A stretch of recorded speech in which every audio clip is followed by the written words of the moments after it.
Hi అండి, welcome to our channel. ఈరోజు chicken kebab ఎలా చేసుకోవాలో చూపిస్తానండి. చాలా తక్కువ ఇంగ్రీడియంట్స్తో చూపిస్తానండి.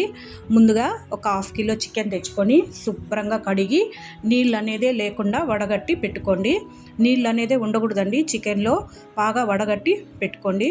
తర్వాత ఇందులోకి రుచికి తగినంత ఉప్పు వేసుకోండి. తర్వాత ఒక హాఫ్ టీ స్పూన్ పసుపు పొడి వేసుకోండి. తర్వాత రుచికి తగినంత కారం వేసుకోండి. తర్వాత అల్లం వెల్లుల్లి పేస్ట్ ఒక స్పూన్ వేసుకోండి.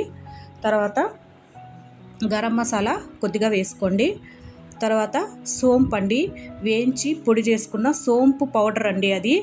ఈ సోంపు పౌడర్ వల్ల డైజెషన్ ఈజీగా అవుతుంది, నీసు వాసన అనేది రాకుండా ఉంటుందండి. తర్వాత ఇందులోకి 1-2 టేబుల్ స్పూన్స్ కార్న్ఫ్లోర్ వేసుకోండి. తర్వాత ఒక హాఫ్ నిమ్మకాయ దెబ్బ పిండుకోండి. అంతే అండి, ఈ ఇంగ్రీడియంట్సే సరిపోతుంది. ఇప్పుడు దీన్ని బాగా కలుపుకొని ఈ చికెన్ ముక్కలకి ఈ ఉప్పు కారము ఈ మసాలా అంతా బాగా పట్టేటట్టుగా బాగా ఇలా నేను చూపిస్తున్నట్టు కలుపుకొని ఒక హాఫ్ అన్ అవర్ మ్యాక్సిమం, లేకపోతే ఒక 1 అవర్ టైం ఉంటే 1 అవర్ 2 అవర్స్ కానీ మ్యారినేషన్ పెట్టుకుంటే ఉప్పు కారం అంతా ఈ చికెన్లోకి బాగా పడుతుందండి.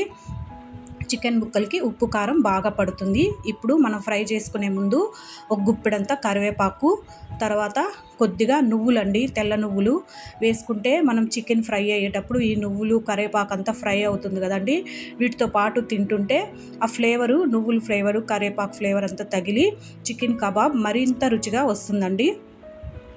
చూడండి, ఇలా వేసుకోవాలి. ఇప్పుడు ఆయిల్ పెట్టుకొని స్టవ్ మీద ఆయిల్ హీట్ అయ్యాక మీడియం ఫ్లేమ్లో పెట్టుకొని చికెన్ ముక్కలు వేసుకొని బాగా రోస్ట్ అయ్యేటట్టుగా ఫ్రై చేసుకోవాలండి. చూడండి, ఇలా బాగా రోస్ట్ అయిపోవాలా, ఇట్లా బాగా ఫ్రై అయిపోవాలా. ఇప్పుడు ఈ చికెన్ కబాబ్ రెడీ అయిపోయిందండి తినడానికి.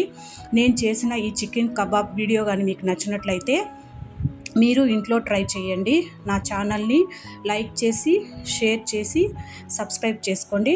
మరొక మంచి వీడియోతో మళ్ళీ కలుస్తానండి. ఉంటాను.